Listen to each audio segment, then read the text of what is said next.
Good morning, Europe. Thank you for starting your day with us. Here's a look now at Friday's top stories. Russia and Ukraine get ready to sign a deal to allow the flow of grain and fertilizers through the Black Sea, a major breakthrough in the face of a looming food crisis. Cracks emerge in EU unity as Spain and Portugal reject a proposed gas consumption cut by Brussels, and Hungary goes directly to Moscow for energy talks. And wildfires in Europe are still raging, but with cooling temperatures in France and Portugal, firefighters are taking back some control.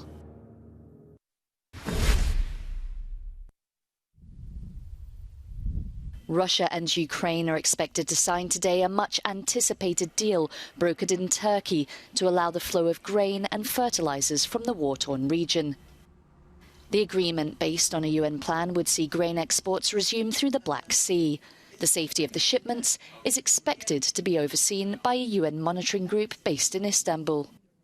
What we're trying to do is have an agreement that would allow for Ukrainian and Russian food and fertilizer to reach global markets. As you know, we've pointed out for many months how serious the food crisis around the world is, and this is a component, a large component of that crisis. So if we can resolve this, well, the situation remains a little bit fluid, so I can't really say when something will be signed. However, some sides remain skeptical over Russia's commitment to the deal. The fact is that to date, Russia has weaponized food during this conflict. They have destroyed agricultural facilities. They prevented millions of tons of Ukrainian grain from getting to those who need it. As I said, we welcome the announcement of this agreement in principle, but what we're focusing on now is holding Russia accountable for implementing this agreement and for enabling Ukrainian grain to get to world markets. This could be the first major deal between the warring sides since Russia invaded Ukraine. It is also seen as a solution to a looming global food crisis. NATO member Turkey has played a key role in facilitating talks.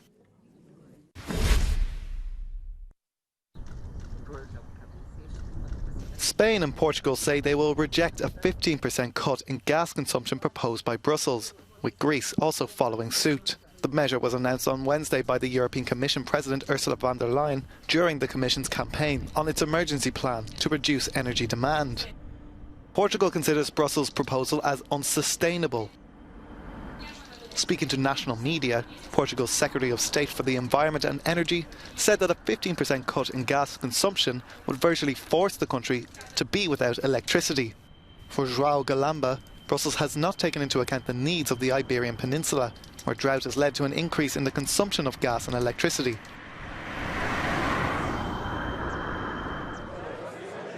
In Spain, the energy minister stressed that the country does not depend on Russian gas and has made efforts to invest in gas storage and liquefaction infrastructures. Teresa Ribera assured that there will be no cuts for families or industry. We defend European values, but they can't demand this sacrifice from us. They haven't even asked us for our opinion on it beforehand. The difference with other countries is that we do not live beyond our means from an energy point of view. While presenting the plan for the reduction of gas consumption in the EU, von der Leyen asked for the cooperation and solidarity of all member states, regardless of their dependency on Russian gas. For the time being, the 15% reduction in gas consumption is voluntary, but it will become compulsory in the event of an emergency. And this is a likely scenario.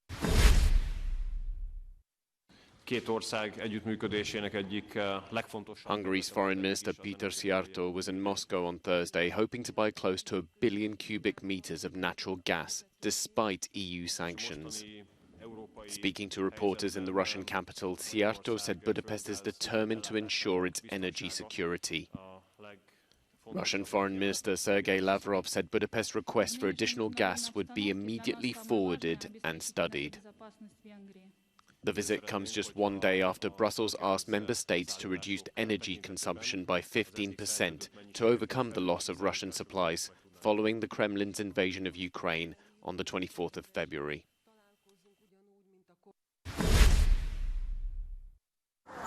Italian Prime Minister Mario Draghi's resignation on Thursday has thrown the country into political turmoil. It comes after efforts to keep his national unity government together failed. Outside the presidential palace in Rome, Italians expressed regret over his departure.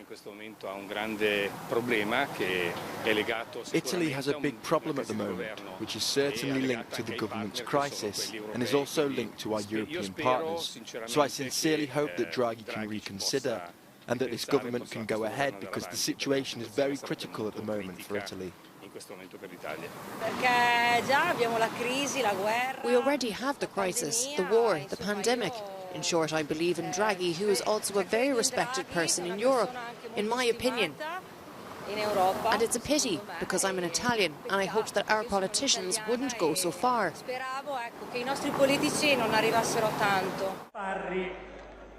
The Prime Minister resigned despite calls for him to stay on.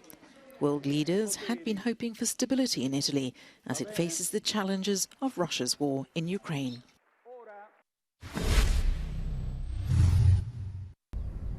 In just a matter of a few hours on Thursday, it was confirmed that Italians will go back to the polls on the 25th of September. Early in the morning, President Mattarella's office issued a statement confirming that Draghi reiterated his resignation and that the government will stay on to manage current affairs. Now, the reason for that is that under the current legislation, 70 days have to pass between the moment Parliament has been dissolved, which also happened on Thursday, and the next general election. So Italy has officially entered a new political campaign. Recent polls suggest that Italy's next prime minister could come from and be from the centre-right bloc, and those polls gave Borders of Italy around 23% of the vote, which is quite significant, and there have been suggestions that its leader Giorgia Meloni could become Italy's next prime minister, which also means that Italy's alignment when it comes to its relations with Europe and other international partners would be much more different than what it is today, and that could be a bit of a game changer in case Italy will be led by a centre-right government. It could be a bit of a game changer, especially when it comes to dealing with the war in Ukraine, but also the energy crisis. Giorgio Orlandi for Euronews in Rome.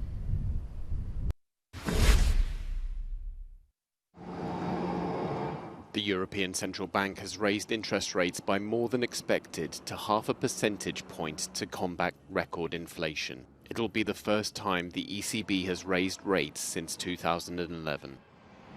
The impact of that increase sent Europe into a debt crisis. The then ECB President Mario Draghi salvaged the euro from plunging, saying they would do whatever it takes. 11 years later, similar urgency is now expected from ECB President Christine Lagarde.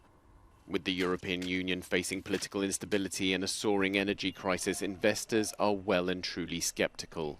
Last week, the euro plunged against the US dollar, achieving parity for the first time in 20 years.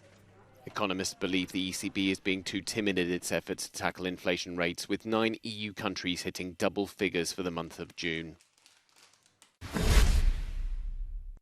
Your view about the oath of office? A US congressional committee investigating last year's January 6 riot on Capitol Hill has concluded its final scheduled hearing. And the evidence seen so far regarding the involvement of former US President Donald Trump is damning. The committee found that Trump willfully ignored pleas from his aides and children to rebuke the mob. He also failed to make a single call to law enforcement nor national security as violent protesters entered the Capitol. Other key elements that came to light in this latest hearing is that Secret Service agents feared for their lives during the attack, and Trump's daughter, Ivanka, was called to help convince him to stop events taking place. The panel is seeking to build a case that Trump acted illegally in a bid to overturn his defeat by Democratic leader Joe Biden in the November 2020 presidential election. Congressional Republicans have criticized the hearing, saying it's biased and not based on facts. You're watching Good Morning Europe. Do stay with us. Lots more to come on the programme.